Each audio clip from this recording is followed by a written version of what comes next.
April 15th, 1912, 2:20 a.m. The North Atlantic Ocean. Water temperature, 28 degrees Fahrenheit. The RMS Titanic has just sunk. 1,500 people are dead or dying in the freezing water. Violet Jessup is in lifeboat 16, clutching a baby someone thrust into her arms as the ship went down. She's 24 years old, a stewardess. She's just survived the most famous maritime disaster in history. 4 years later, she's working aboard the HMHS Britannic, Titanic's sister ship. November 21st, 1916, Mediterranean Sea. The ship hits a mine. It sinks in 55 minutes, faster than Titanic. Violet survives again. But here's where it gets impossible. She was also aboard the RMS Olympic in 1911 when it collided with a warship and nearly sank. 3 ships, 3 disasters, 3 impossible survivals. The Titanic, the Britannic, the Olympic. Violet Jessup was on all of them. And she survived all of them. They called her Miss Unsinkable. And her story isn't just about luck. It's about a woman who stared death in the face 3 times, and death blinked first. Act 1. The Girl Who Shouldn't Have Lived, 1887 to 1908. October 2nd, 1887, Bahia Blanca, Argentina. Violet Constance Jessup is born to Irish immigrant parents. Her father, William, is a sheep farmer. Her mother, Catherine, works as a stewardess aboard ships traveling between South America and Europe. Life is hard. Argentina in the 1880s is rough, rural, unforgiving. But young Violet? She's tougher. When she's a toddler, she contracts tuberculosis. In the 1890s, this is basically a death sentence. Doctors tell her parents she won't survive. They should prepare for a funeral. Violet survives. Her mother nurses her back to health through sheer willpower. Years later, Violet will say, "I learned early that I was hard to kill." She has no idea how prophetic those words will be. Violet is 15. Her father dies. The family is destitute. Her mother takes work as a stewardess aboard transatlantic passenger ships to support 9 children. Her mother works herself to exhaustion. Her health deteriorates. The family needs money desperately. Violet makes a decision. She'll follow her mother's path. She'll become a stewardess. But there's a problem. She's young, pretty, and in 1908, shipping companies don't want pretty stewardesses. They want older, matronly women who won't distract male passengers or cause jealousy among wives. Violet's solution? She makes herself look plain. Wears frumpy clothes, styles her hair severely, downplays her looks. It works. In 1908, at age 20, she's hired by the Royal Mail Line as a stewardess. Her job? Serve wealthy passengers crossing the Atlantic. Make beds, clean cabins, serve meals, smile, be invisible. It's exhausting work, long hours, low pay. But Violet is good at it. More importantly, she's reliable, competent, the kind of employee shipping companies want. Within 3 years, she's caught the attention of the White Star Line, the most prestigious shipping company in the world. They're building something unprecedented. The largest, most luxurious ocean liners ever constructed. 3 sister ships, the Olympic, the Titanic, the Britannic. And Violet Jessup was about to work aboard all of them. Act 2. The Olympic Collision, 1911. 1911, the RMS Olympic enters service. She's magnificent. 882 feet long, 46,000 tons, the largest moving object ever created by human hands. Violet Jessup is hired as a stewardess. She's assigned to first-class passengers, the wealthy, the elite, the kind of people who expect perfection. Violet delivers it. Her first few crossings are uneventful. Southampton to New York to Southampton. The work is grueling, but the pay is better than anything she's earned before. September 20th, 1911. The Olympic is leaving Southampton for New York. It's her 5th voyage. Captain Edward Smith is at the helm, yes, the same Captain Smith who will later command Titanic. Near the Isle of Wight, the Olympic encounters the HMS Hawke, a British warship. What happens next is a matter of physics and bad decisions. The Olympic is so massive that as it passes the smaller warship, it creates suction in the water, a force that literally pulls the Hawke toward it. The warship's captain tries to steer away, but it's too late. The HMS Hawke slams into the Olympic's starboard side, tearing a massive gash in the hull. Alarms sound, passengers scream, water pours into compartments. Violet is below deck when it happens. The impact throws her against a wall. For a moment she thinks they're going to sink. But the Olympic's watertight compartments hold. The ship stays afloat. Barely. Captain Smith orders the ship back to port. Emergency repairs. The Olympic survives. So does Violet. Later she writes in her diary, "I thought it was rather exciting." Most people would quit after an experience like that. Find a safer job, work on land. Not Violet. When the Olympic is repaired and returns to service, she goes right back to work. Because that's what Violet does. She survives, and she keeps going. But her next assignment will test that resilience like nothing before. Act 3. Titanic, The Night to Remember. April 10th, 1912, Southampton, England. The RMS Titanic is about to depart on her maiden voyage. She's even more impressive than the Olympic, bigger, more luxurious, unsinkable, or so they say. Violet Jessup is aboard. She's been assigned as a stewardess in first class. Her quarters are deep in the ship, E-deck, near the waterline.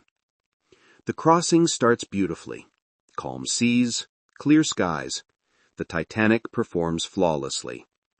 Violet tends to her passengers, serves breakfast, makes beds, answers questions, the same routine she's done dozens of times before. April 10th, 1912, 11:40 p.m. Violet is in her cabin, reading before bed. There's a strange sound. Not loud, not alarming, just unusual. A grinding, scraping sensation that vibrates through the hull. She pauses, listens. Nothing else happens. The engines don't stop, no alarms sound. She returns to her book. Minutes pass. Then there's a knock on her door. A steward. "All crew to boat stations. We've hit ice. It's probably nothing, but the captain wants everyone on deck." Violet grabs her coat, heads topside. On deck, chaos is beginning. Passengers in night clothes, officers shouting orders, crew members uncovering lifeboats.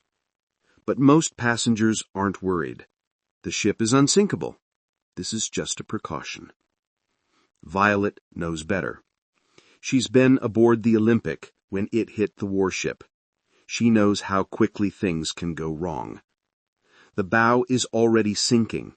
Water is pouring into the forward compartments. The Titanic has maybe 2 hours. Officers are loading women and children into lifeboats. Violet helps, calming passengers, organizing lines, handing children to their mothers. Then an officer grabs her arm. "You, get in. We need crew members in the boats to help row." She climbs into lifeboat 16. As she settles in, someone thrusts a bundle into her arms. A baby, wrapped in blankets. "Take care of her," a woman says. Then she's gone into the crowd. The lifeboat is lowered, 65 feet down to the ocean. The ropes creak. The boat sways. They hit the water. Start rowing. Away from the ship. She looks back. The Titanic is sinking faster now. The bow is completely submerged. The stern is rising out of the water. Hundreds of people are still on board. 2:20 a.m. The ship breaks in half. The stern section rises vertically, 900 feet of steel pointing at the stars, then it slides beneath the water. The screaming starts. 1,500 people in the freezing water, crying for help, drowning, dying. Violet holds the baby tighter, tries not to listen. Hours pass. Dawn breaks. The Carpathia arrives, rescues survivors. Violet is pulled aboard, numb, exhausted, still clutching the baby. A woman rushes forward, grabs the baby from Violet's arms without a word, disappears into the crowd. Violet never learns who the child was, never sees her again. Out of 2,224 people aboard Titanic, 710 survive. Violet is one of them. Most survivors never go to sea again. The trauma's too much, the memory's too painful. Violet? She takes a few weeks off, then goes right back to work. Because that's what Violet Jessup does. Act 4. The Britannic. Lightning Strikes Twice, 1916. 1914. World War I begins. The shipping industry transforms overnight. Luxury liners become troop transports. Cruise ships become hospital ships. The HMHS Britannic, Titanic's third sister ship, is converted into a floating hospital before she even enters passenger service. Violet Jessup joins the British Red Cross as a nurse. She's assigned to the Britannic. Some people think she's crazy. You survived Titanic, they say. Why go back to sea, especially during a war? Violet's response? Someone has to do it. November 21st, 1916.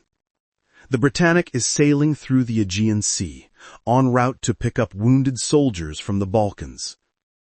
Morning, 8:12 a.m. Violet is eating breakfast in the officers' mess. There's an explosion, massive. The ship shudders violently.